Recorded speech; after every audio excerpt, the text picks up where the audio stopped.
Mga classmates, ito na naman si Dr. Eugene Tan of Triple Dragon Game Farm.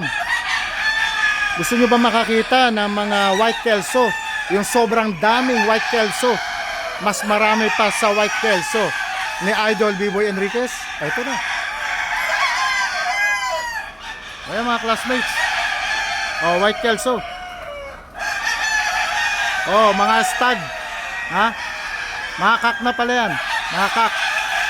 Dahil biro lang mga classmates. Obviously, hindi naman white kelso yan. Nandito po kasi ako sa talagang hanap buhay ng inyong lingkod bilang isang poultry health consultant. Yan, karamihan po hawak ko mga layers, broilers, at kasama na rin yung mga layer breeders. Itong layer breeder, yung mga iniaanak po nito ay pinaiitlog para maging paitloging manok.